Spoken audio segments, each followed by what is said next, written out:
Okay, another rational equation for us to tangle with. You remember cross multiplication is really helpful for getting these out of rational form, and we would do that here except we don't have rational thing equals another rational thing.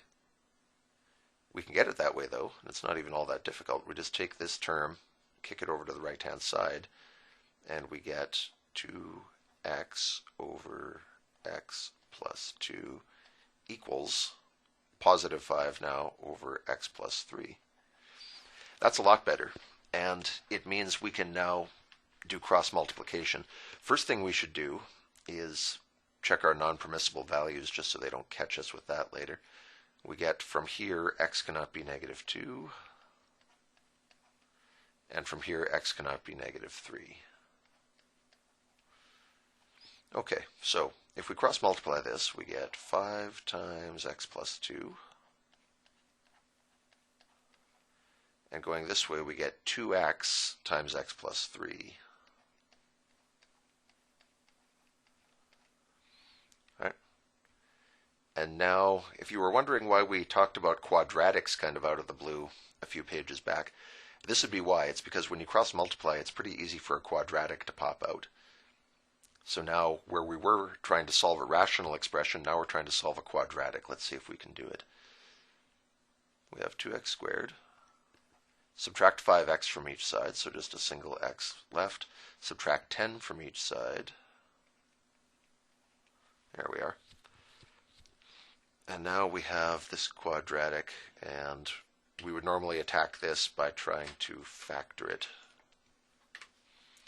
So,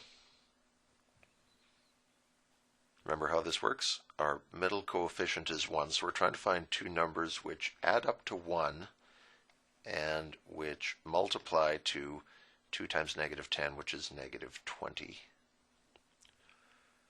So, what things can you multiply that give you 20? 1 times 20, of course, but we'll never get 1 and 20 to add up to 1. 2 times 10 multiplies to the right thing, but that'll never add up to 1 either. 3 doesn't go into 20. 4 times 5, maybe. If we use negative 4 and plus 5, those add up to 1, and they also multiply to negative 20. That's probably our pair. So, we rewrite this expression. We keep the 2x squared. We keep the minus 10. But instead of 1x, we're going to use these two numbers. We put minus 4x plus 5x. By the way, in case you wondered, it doesn't matter what order these are written in. If the person next to you puts plus 5x minus 4x, no problem. They'll get the same answer as you. They'll just look different from you for a couple of lines.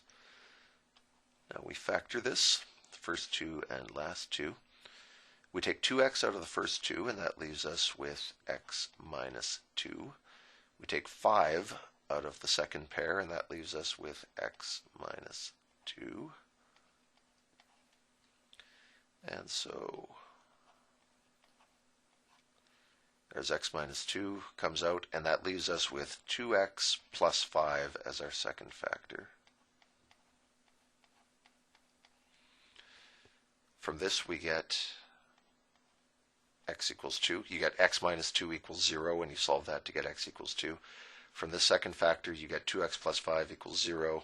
2x equals negative 5, so x is negative 5 over 2. Those are our two roots. Are they both okay? Let's check your non-permissibles real quick. Negative 2 is no good. It's non-permissible, but positive 2 is okay. And negative 5 over 2 is not either of these. So again, both our solutions are valid.